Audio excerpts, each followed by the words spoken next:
Irmãos, a graça é para o Senhor Jesus, louvado seja o nome do Senhor. Nós vamos dar início, então, a uma exposição da palavra do Senhor aqui na congregação de Vacaria. E estaremos vendo hoje o texto de 1 Tessalonicenses, capítulo 5, versículo 23 e 24. Todavia, gostaria de começar perguntando, será que vale a pena nesse mundo de lutas perseverar tanto? Será que a gente vai conseguir vencer o pecado, conseguir vencer as lutas da vida, né? Eu creio que essa é uma dúvida que às vezes surge no coração do cristão, porque por mais que o cristão lute contra os pecados, lute contra o mundo, lute contra as tentações, é impressionante, sempre aparece mais. E é bem provável que no coração do cristão de vez em quando apareçam algumas dúvidas. Puxa, será que vale a pena continuar lutando se no final das contas parece que não tem fim essa luta? Não vai acabar nunca esse negócio. A gente fica nessa ansiedade de ver o fim deste momento de lutas da vida, né? E isso é natural. E é importante ouvir, então, quando a Escritura diz, vale. Textos, por exemplo, como 1 Coríntios, capítulo 15, em que Paulo nos dá uma esperança fantástica para que nós continuemos lutando e perseverando, inclusive na obra do Senhor, não apenas na evangelização, mas na obra do Senhor, que é também a santificação.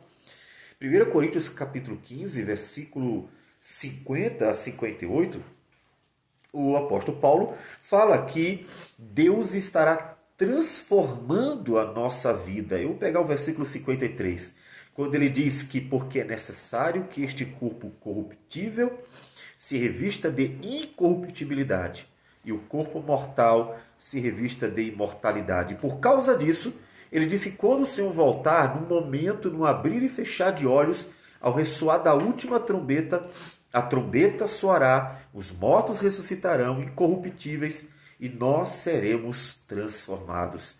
E é essa certeza de que Deus está fazendo uma obra na sua vida. Deus está fazendo uma obra na vida de todo aquele que crê no Senhor Jesus. Ele está fazendo.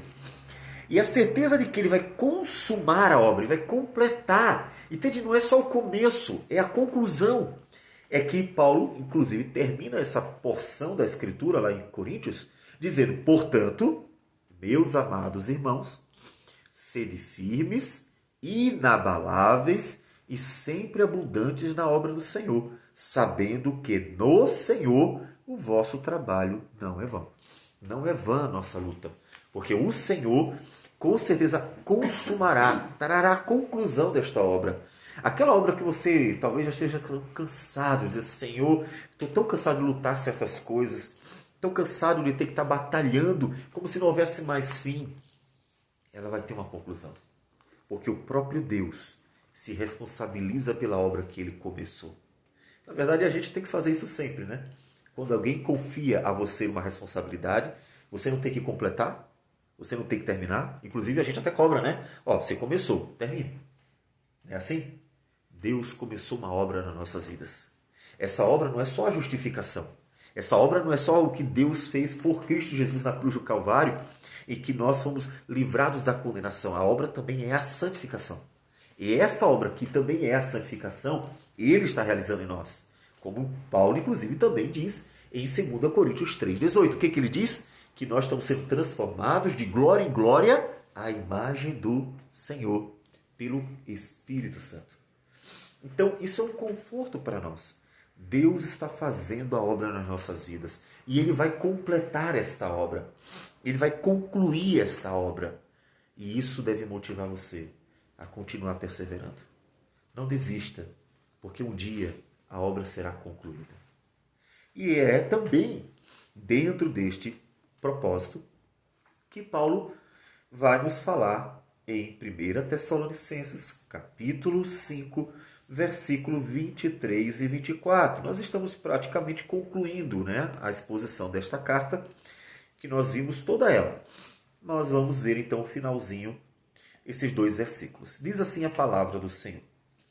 O mesmo Deus da paz vos santifique em tudo, e o vosso espírito, alma e corpo sejam conservados íntegros e irrepreensíveis na vinda de nosso Senhor Jesus Cristo. Fiel é o que vos chama, o qual também o fará. Vamos orar. Senhor Deus amado, obrigado por tua palavra, que é o teu poder para a salvação. Transforma, Senhor, nossas vidas, sim, nós queremos, para que a nossa vida possa reluzir a tua luz e nós possamos nos alegrar em ver a tua obra em nós. Que o Senhor opere para que nós compreendamos a tua palavra, apliquemos a própria vida e assim, Senhor, possamos botar em prática tudo o que aprendemos. Então, fala conosco pelo teu Santo Espírito e pela tua santa palavra, para que sejamos aqui fortalecidos, exortados, possamos ser consolados e edificados. É o que nós te pedimos, em nome do Senhor Jesus. Amém, Senhor. Amém. Bom, como nós já falamos, nós vimos toda a carta de 1 Tessalonicenses. E Paulo sempre tem a preocupação tanto de expor o Evangelho quanto de apresentar as implicações. Em todas as cartas de Paulo você encontrará as duas coisas. Paulo quer que você saiba a palavra, mas que você bote em prática aquilo que são as implicações da palavra. As duas coisas têm que andar juntas e sempre se preocupe nisso. Se você conhecer demais teologia, mas essa teologia não estiver trazendo implicações práticas para a sua vida, não é que a teologia esteja errada, porque pode ser que seja uma teologia saudável. É você que está com problema. Porque você está estudando a verdade, mas não está conseguindo perceber que toda verdade tem implicações práticas. Seria como dizer o seguinte: você vai para a universidade e então começa a aprender uma série de equações. E aí fica se perguntando, mas qual é a aplicação disso? Você quer a aplicação? Você vai ver a aplicação quando você estiver colocando em prática, trabalhando como engenheiro, por exemplo, né? E ver que precisa para uma ponte fazer certos cálculos. Aqueles cálculos estão sendo colocados em prática. Ou seja, toda teologia, toda verdade tem implicações. E Paulo tem uma preocupação muito grande, que a igreja possa glorificar a Deus com essas implicações. Tanto que essa é uma igreja que ouviu muito elogios de Paulo, muita gratidão. Por quê? Porque eles estavam conseguindo colocar em prática. Nós vimos isso no começo, no capítulo 1, versículo 2. Paulo diz: damos sempre graças a Deus por todos vós, mencionando-vos em nossas orações e sem cessar, recordando-nos diante do nosso Deus e Pai de quê? Veja, coisas práticas. Operosidade da nossa fé. Vocês creem, mas a fé de vocês tem frutos. O operosidade, a ideia é de obra. A obra da fé de vocês. A fé de vocês tem um fruto, tem um resultado. Não são pessoas que apenas dizem assim, eu creio em Deus, mas no final das contas não tem uma prática coerente com essa fé. Não, é uma fé que tem frutos. Da abnegação do vosso amor, um amor verdadeiro, ou seja, não são apenas palavras cantadas talvez, colocando-se letras de uma música ali por um slide, mas é um amor verdadeiro, um amor que mostra inclusive uma abnegação, pessoas capazes de negarem a si mesmo por amor, para que vidas sejam abençoadas pela sua vida. Um amor prático, um amor real. Então, havia prática da teologia. Mas também ele fala da firmeza da vossa esperança em nosso Senhor Jesus Cristo, reconhecendo, irmãos, amados de Deus, a vossa eleição. Uma esperança firme é uma esperança que, apesar da tribulação, ela não cede. Apesar das lutas, ela não cede. Apesar da oposição, ela não cede. Uma esperança verdadeira. Uma esperança em que ela não se abala diante das lutas da vida. E esses irmãos se tornaram de tal modo imitadores, veja, e quando você fala de imitadores, você já pensa na teoria e na prática. Eles ouviram a teologia de Paulo, a palavra de Deus ensinada, e viram em Paulo um modelo, um exemplo, e se tornaram imitadores de Paulo. De tal modo que se tornaram modelo também. De versículo 7, de sorte que vos tornastes um modelo para todos os crentes na Macedônia e na Acaia. Paulo tem sempre essa preocupação, uma igreja que seja modelo. Tanto que a gente pode ver isso nas cartas de Cristo às igrejas do Apocalipse. Estão lembrados das 7 cartas às igrejas? Em uma delas, a primeira carta inclusive, Apocalipse, capítulo 2, o Senhor manda escrever, né? Estas coisas, diz o que conserva na mão direita as 7 estrelas, o que anda no meio dos 7 candeeiros de ouro, e diz: conheço as tuas obras, como o teu labor, como a tua perseverança, e que não podes suportar homens maus, que pusestes à prova os que a si mesmos se declaram apóstolos, e não são, e os achastes mentirosos. Veja, eles tinham conhecimento doutrinário. Eles tinham. Todavia, observe, versículo 4 diz: tenho, porém, contra ti que abandonaste o teu primeiro amor. Lembra-te, pois, de onde caíste. Ou seja, Jesus mostra que realmente as duas coisas têm que andar juntas. A teologia, porque sim, teologia, como é que eu vou conhecer a Deus e viver para a glória de Deus? Mas a teologia tem que ter frutos. E os frutos são as implicações dessa teologia. É a prática diária. Então Jesus mostra para as 7 igrejas, que elas têm que aprender a palavra de Deus, mas elas têm que botar em prática aquilo que aprendem da palavra de Deus. As duas coisas têm que já andar juntas. A ortodoxia, a ortopraxia, que são termos, digamos, técnicos aí, usados para indicar a fidelidade ao conhecimento bíblico e a fidelidade à prática das implicações do conhecimento bíblico. Paulo tem essa preocupação. E aí, quando chega em 1 Tessalonicenses 5, 23, Paulo, que já estava dando uma série de exortações, de ensinos curtos para eles procederem daquela forma, como vimos do 22 para trás, ele, no versículo 23, ele diz: o mesmo Deus da paz. Veja, o Deus da paz é o Deus que nos trouxe paz por meio de Jesus Cristo. Lembre-se que foi isso que Paulo disse, ou é isso que Paulo diz em Romanos capítulo 5, versículo 1.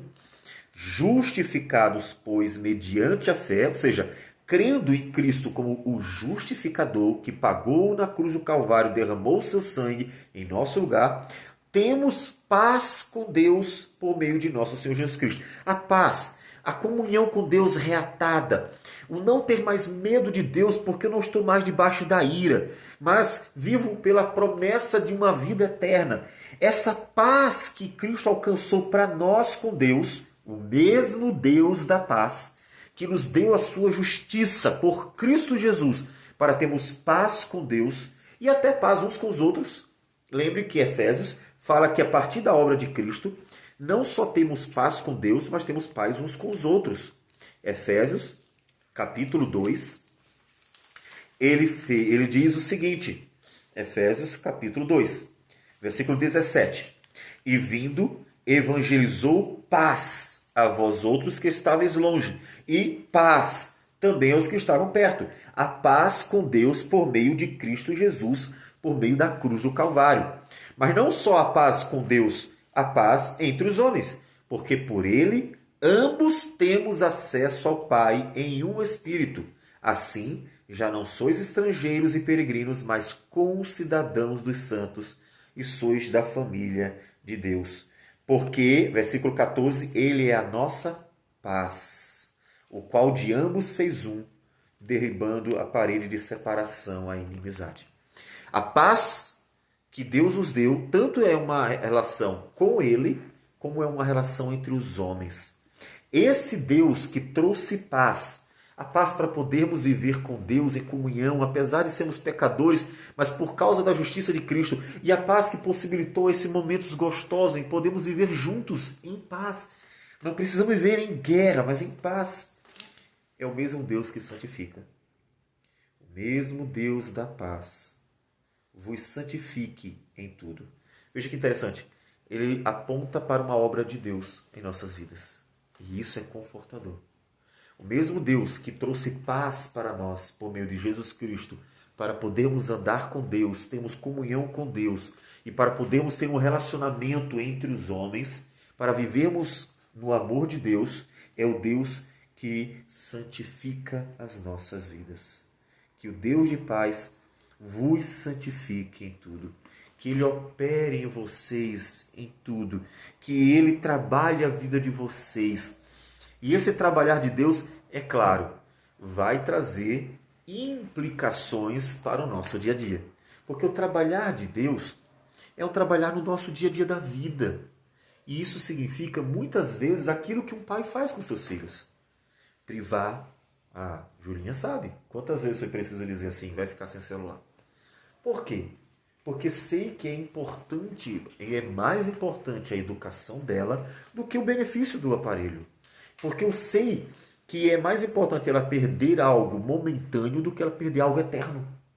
Porque eu sei que há algo que vale muito mais para a vida dela, que é o caráter, que é a vida dela como um ser diante de Deus, do que os benefícios externos, que são os objetos que podemos adquirir na vida. E Deus não é diferente.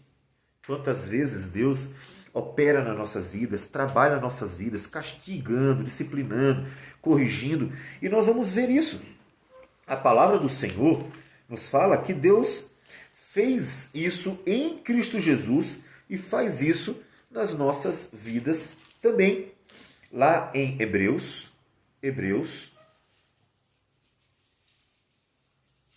capítulo 5, versículo 8, diz: embora sendo filho, falando de Jesus, aprendeu a obediência pelas coisas que sofreu. Olha que coisa! Jesus Cristo foi um homem 100% como nós. O que ele está dizendo? Jesus passou por todo o processo de educação que nós passamos. Jesus também sofreu como nós sofremos. E ali desenvolveu a sua obediência ao Pai por meio de um processo de educação como o nosso. Isso, inclusive, identificando-se plenamente com nossa humanidade.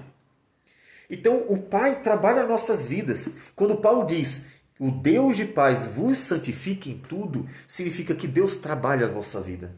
Nem que seja necessário Deus tirar, às vezes, coisas que gostamos, Deus, às vezes, disciplinar, Deus dizer não, às vezes, como nos diz Hebreus capítulo 12, versículo de número 5. E estáis esquecidos da exortação que, como a filhos, discorre convosco. Filho meu, não menosprezes a correção que vem do Senhor, nem desmais quando por ele és reprovado. Porque o Senhor corrige a quem ama e açoita todo filho a quem recebe.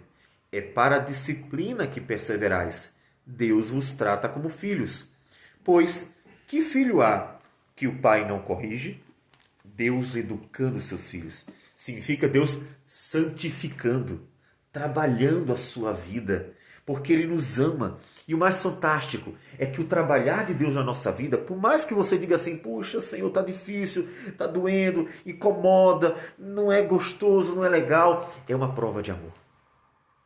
O mais fantástico é que o trabalhar de Deus, mesmo que doa, é uma prova de amor. Em outras palavras, Deus corrige e santifica quem Ele ama e não quem Ele não ama. É só a gente lembrar, e eu penso na minha infância, penso na minha adolescência, ver os meninos na rua, as crianças na rua, andando, brincando, aquela coisa toda.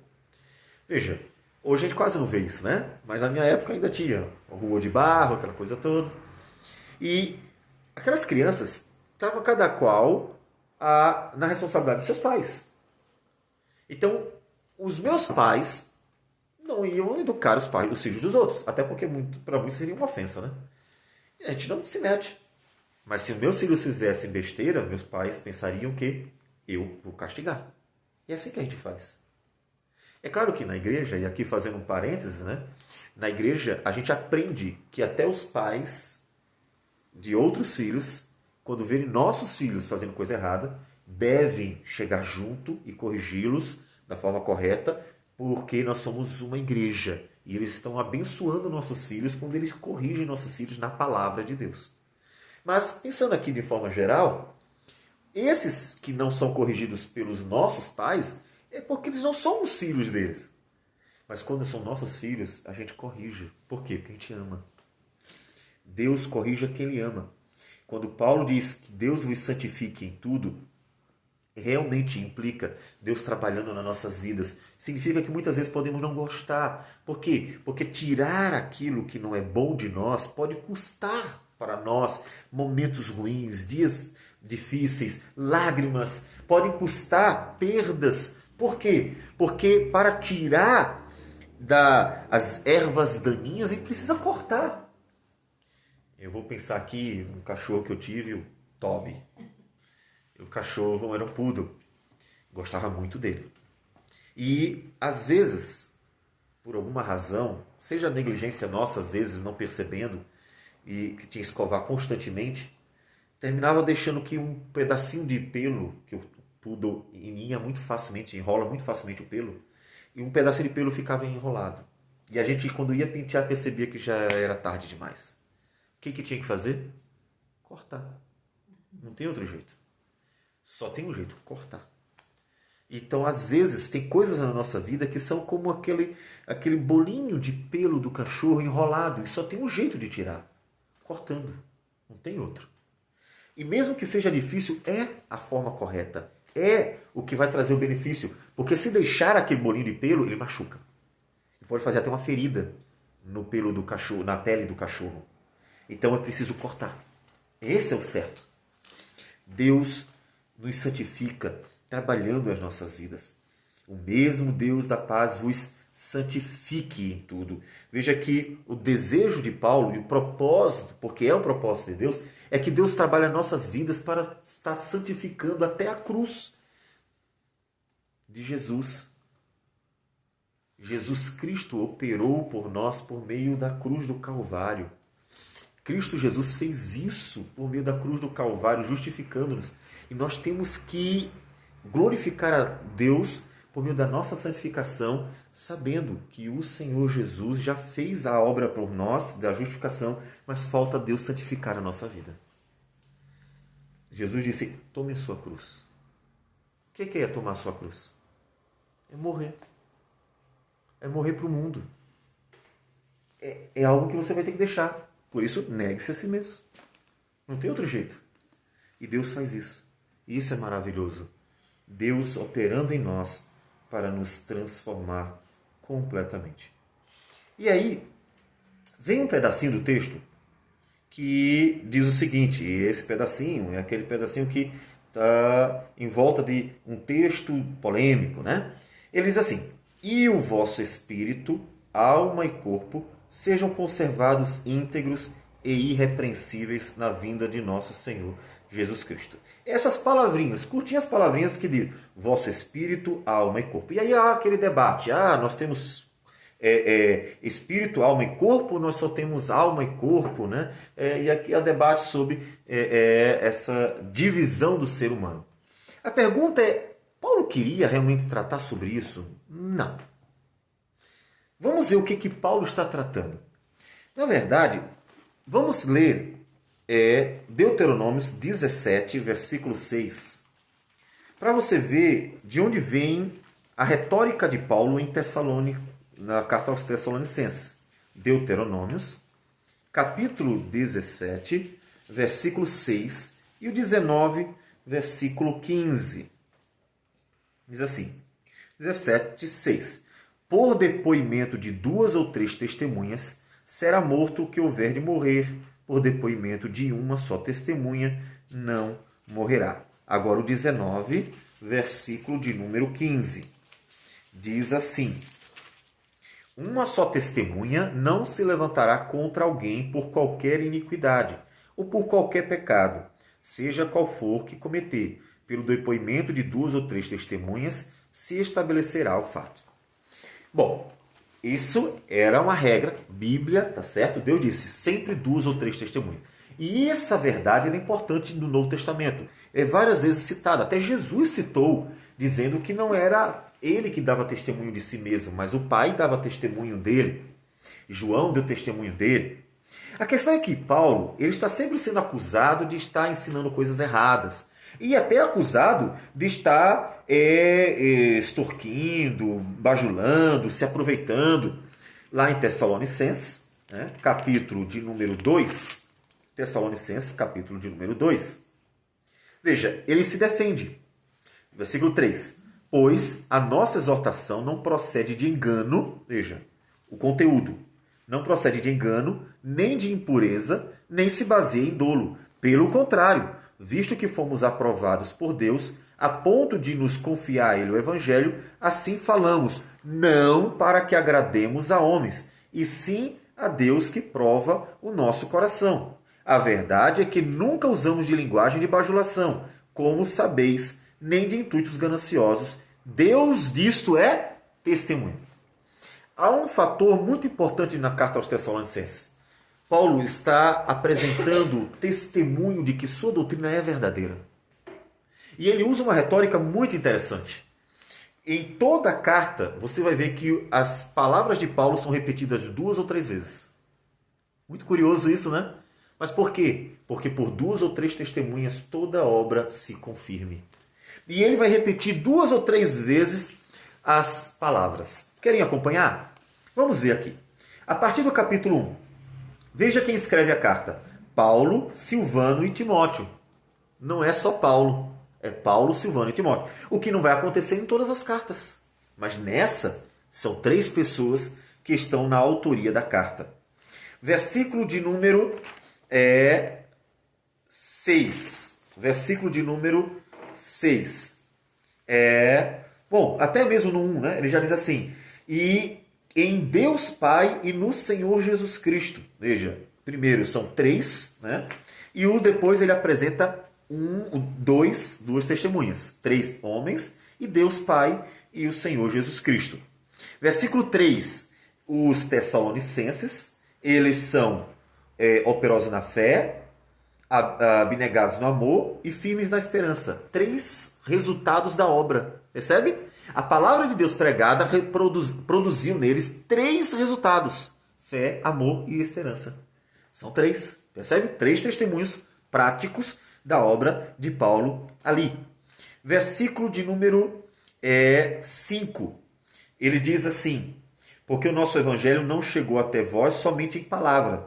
Veja, o evangelho não foi só argumentos de homens, discussões de homens, entende? Retórica. Não, não. Como foi que o evangelho chegou lá? Sobretudo em poder, no Espírito Santo e em plena convicção. 3 coisas. Poder, pelo Espírito de Deus e em plena convicção. 3 coisas. E assim, vamos caminhando. Sempre 2 ou 3. Versículo 6. Eles se tornaram nossos imitadores e imitadores do Senhor. Veja, não só de Paulo, mas também de Deus. Versículo 7. Eles se tornaram modelo para quem? Macedônia e Acaia. 2 testemunhas. Que coisa interessante. Paulo está usando uma retórica propriamente judaica. Ele está usando o texto base da Escritura, que diz que por 2 ou 3 testemunhas se confirme todas as coisas, e vai mostrar em toda a carta 2 ou 3 testemunhas para cada argumento.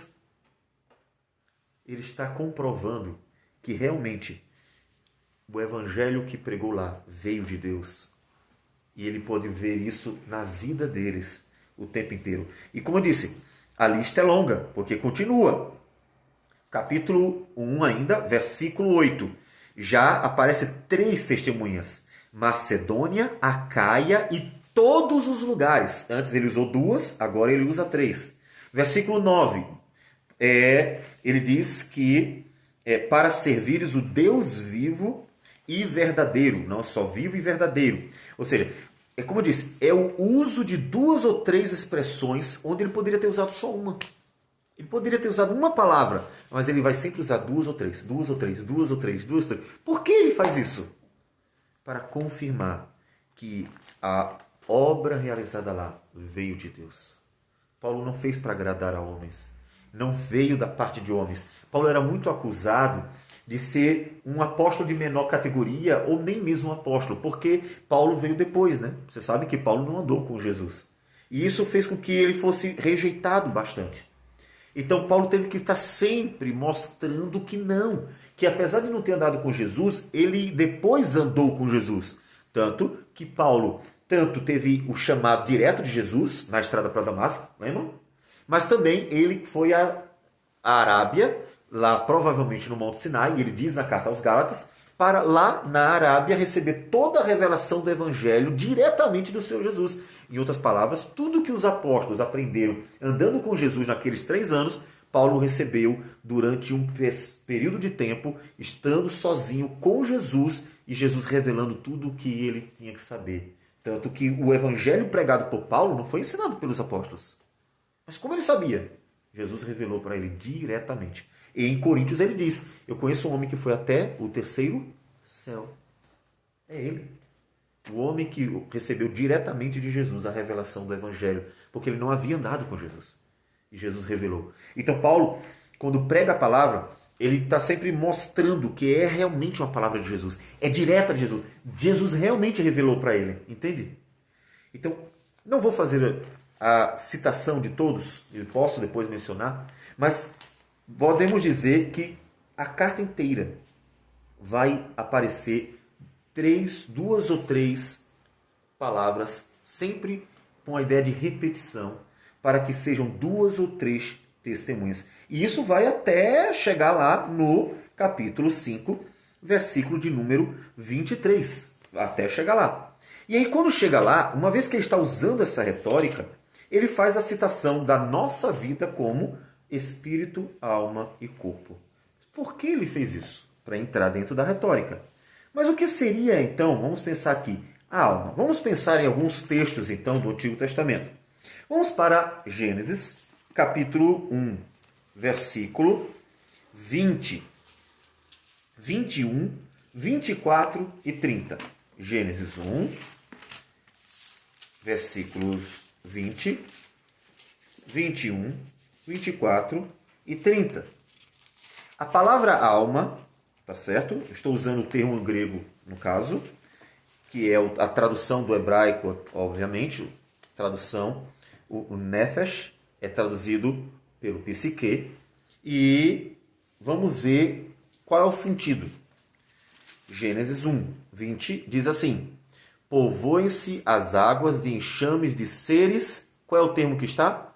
Viventes. Versículo 21.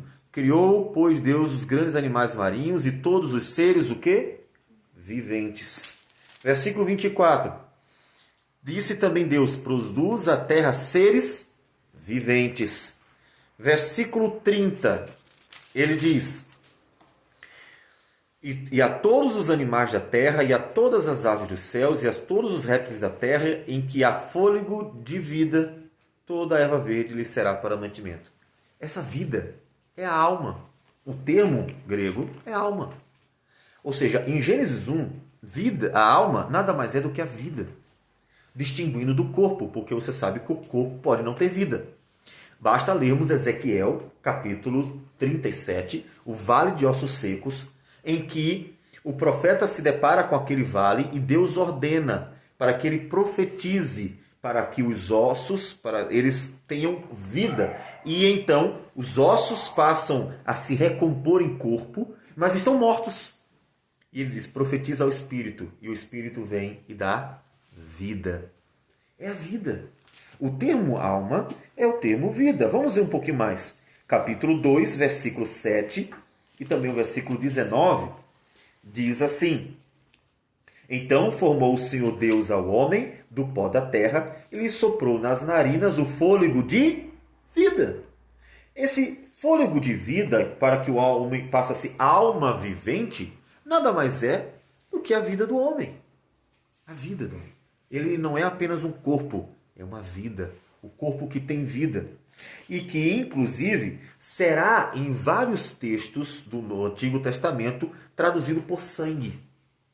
Traduzido por sangue. Capítulo 9, versículo 4. Capítulo 9, versículo 4. Diz, carne, porém, com sua vida, isto é, com seu sangue. Aqui, o vida é alma. É o termo grego alma. E ele diz que a vida é o sangue. É a vida. Alguém que está vivo e não que está morto. Não é só um corpo, é uma vida. Ou seja, dentro da leitura judaica, não é nada complicado. É algo simples. É a nossa própria vida. Gênesis 12, versículo 5, Tem mais textos, mas eu não vou ler todos, obviamente, mas pelo menos alguns. Gênesis 12, 5. Levou Abraão consigo a Sarai, sua mulher, e a Ló, filho de seu irmão, e a todos os bens que haviam adquirido, e as pessoas que lhes acrescentaram em Harã. Partiram para a terra de Canaã, e lá chegaram. As pessoas que se lhe acrescentaram são as almas, são as vidas. Ou seja, percebe que o tradutor entendeu que a cada alma é uma vida. É vida. As vidas que Deus acrescentou, as vidas que Deus deu. Capítulo 17, versículo 14. O incircunciso que não for circuncidado na carne do prepúcio, essa vida será eliminada do seu povo. A vida. Nós temos vida. Não somos um vale de ossos secos. Temos vida. Paulo não tinha dificuldades em usar o termo alma, porque é a vida. Mas Paulo usou esses 3 termos porque ele tem um propósito de estar mantendo a retórica dele do tríplice testemunho. E aí então ele usa os 3, mas não com o propósito de dividir-nos ou subdividir-nos, mas com o propósito de mostrar testemunho a favor da obra que ele realizou lá. Porque, na verdade, Paulo tem o interesse de falar de nossas vidas como uma coisa só. Observe. Que o vosso espírito, alma e corpo sejam conservados íntegros, ou seja, completos e irrepreensíveis. Ele não está dividindo, mas ele está falando de forma que nossa vida integral esteja irrepreensível, agradável na vinda de nosso Senhor Jesus. Que tudo em nós esteja agradável. E por que ele usa o termo corpo? Simples. Vamos para 1 Coríntios, capítulo 6, versículo 18. Fugir da impureza. Qualquer outro pecado que uma pessoa cometer é fora do corpo, mas aquele que pratica a imoralidade peca contra o próprio corpo. Acaso não sabeis que o vosso corpo é santuário do Espírito Santo, que está em vós, o qual tendes da parte de Deus, e que não sois de vós mesmos? Porque fostes comprados por preço. Agora, pois, glorificai a Deus no vosso corpo. Paulo diz que a vossa vida seja uma vida íntegra e agradável a Deus. Que tudo em vocês, inclusive o vosso corpo, seja agradável a Deus. Porque até o corpo é importante para Deus. Mesmo que você diga, um dia o corpo morreu, vai se deteriorar, vai se perder ali. Mas Deus usa tudo em nós para glorificar o seu santo nome. Tudo em nós. De tal modo que Paulo roga a Deus que opere de tal forma que sejamos irrepreensíveis para a vinda do Senhor Jesus. Observe que ele nos aponta para a eternidade, porque olhando para a eternidade, nós vemos que há sim um propósito e que vale a pena perseverar. Que se você olhar para o momento, eu tenho certeza que muitas vezes na vida você vai ter vontade de desistir. Você vai pensar como muitas pessoas pensam, não vale a pena. Deixa isso para lá, chuta o pau da barraca, chuta o balde. Esquece isso, vai viver a tua vida, vai curtir, vai se alegrar. Esse é o argumento. Mas por que essas pessoas argumentam assim? Porque elas só estão olhando aqui e agora. Elas estão vendo apenas a morte como o fim de tudo. Então, para elas, enquanto você não curtir a vida, você está desperdiçando ela. Paulo não faz isso. Paulo nos aponta para a eternidade e faz a gente pensar, puxa, é verdade. Um dia eu vou estar no paraíso. Um dia só terei ao meu redor pessoas cheias de amor, justiça, boas, prazer em servir, que não vão me fazer mal, que vão ser uma bênção na minha vida, que vão me alegrar, que eu vou ter prazer em ser bênção para elas. Eu estarei um dia no paraíso, num novo céu, nova terra. Vale a pena esperar. Vale a pena perseverar. Vale a pena continuar lutando. Vale a pena. Por quê? Vale a pena porque as promessas de Deus são fiéis e verdadeiras.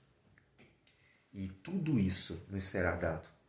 Paulo sempre nos conduz para a esperança, para que a gente persevere no presente, olhando para o futuro, para que a gente consiga viver no presente para Deus, olhando para a recompensa do futuro.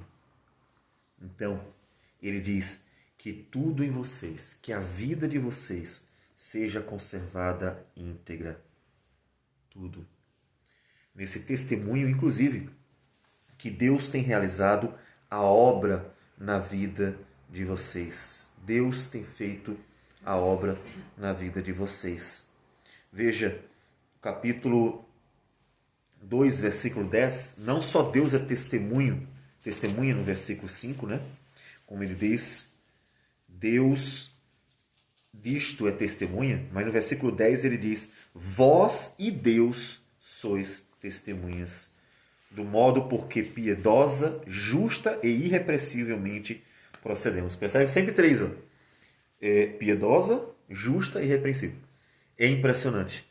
Toda a carta é construída com 2 ou 3 termos para confirmar como testemunho que a obra é de Deus. E a obra que Deus estava fazendo na vida deles era uma obra que envolvia a vida deles como um todo. A santificação do corpo para que eles não vivessem para a impureza. A santificação da vida para que eles se dedicassem a Deus em sua vida. Ou seja, a vida é o viver. Não é 3 partes do corpo, mas é o viver.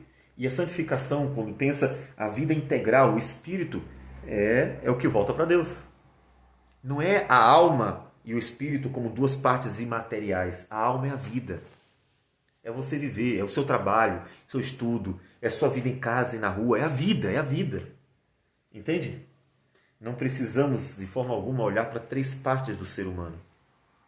Nesse sentido, nesse caso. E tudo isso dedicado ao Senhor, para que quando Jesus voltar, encontre o seu povo pronto, o seu povo completamente consagrado, vivendo para Deus, esperando a volta de Jesus, dedicando a sua vida. E isso vale a pena sim, porque versículo 24, fiel é o que vos chama, o qual também o fará. Deus é fiel. Ele vai cumprir a sua promessa. Ele vai fazer aquilo que ele prometeu. Ele vai completar a obra. Ele vai. Então, espere. Tenha paciência. Vale a pena. Deus é fiel. Os homens muitas vezes falham em suas promessas, mas Deus jamais. Então, assim como Jesus veio, saiba que ele voltará. Assim como ele cumpriu sua promessa de ir à cruz morrer em nosso lugar, ele cumprirá a promessa de voltar para nos buscar. Então, continuem no propósito de serem transformados por Deus. Não desista, porque vale a pena. Porque aqueles que tiverem essa obra completada, porque realmente Deus começou neles, então terão a alegria de receber o Senhor Jesus, que os acolherá na eternidade. Então vale a pena. Conservem, então, o corpo dedicado ao Senhor. Conservem a vida, o viver de vocês, a prática, o dia a dia de vocês dedicado ao Senhor. E estejam sempre em comunhão com o Senhor, porque o Espírito volta para Deus. Estejam sempre em comunhão com o Senhor. É a vida. É você como inteiro. É você por completo. Para que você realmente viva para a glória do Senhor. E a sua vida completa, nessa retórica tríplice de Paulo, testemunhará que realmente foi a palavra de Deus que você recebeu. Porque ela estará operando na sua vida.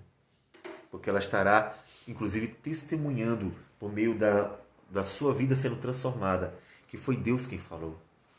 Como Paulo vai dizer no capítulo 2, versículo 13. Ele diz, outra razão ainda temos nós para incessantemente dar graças a Deus.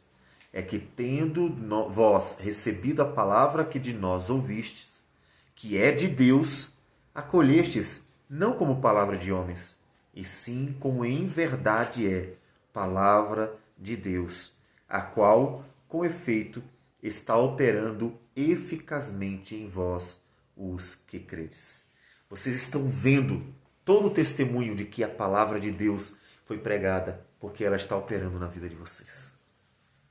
E esse testemunho também tem a ver com o Deus que vos santifica o vosso espírito, alma e corpo, para que sejam conservados íntegros e irrepreensíveis na vinda de nosso Senhor Jesus Cristo. Então, continue olhando para o Senhor, porque vale a pena. Fiel é aquele que prometeu e vai terminar a obra que começou. Apenas espere. Um pouco de paciência. Eu sei que pode parecer demorado, realmente, mas Ele é fiel e Ele vai cumprir. O que nós precisamos apenas é esperar, confiando nele, porque um dia a nossa alegria será tamanha, uma alegria eterna, que eu tenho certeza que todos dirão como valeu a pena esperar cada dia pela volta do Senhor Jesus. Deus é fiel e completará a obra que Ele começou. Vamos orar. Senhor Deus amado, obrigado por tudo. Obrigado por Tua graça, misericórdia e Teu amor. Obrigado pela obra que o Senhor está realizando em nossas vidas, Senhor. Obrigado porque nós somos testemunhas de que o Senhor, com Tua palavra, falou ao nosso coração, porque o Senhor tem agido também em nossas vidas. Que o Senhor continue, ó Deus, trabalhando, santificando e operando, para que um dia estejamos irrepreensíveis, para que um dia nos alegremos eternamente, para que vivamos para sempre com o Senhor. Receba a nossa oração, nossa gratidão por tudo, e tudo em nome do Senhor Jesus. Amém, Senhor.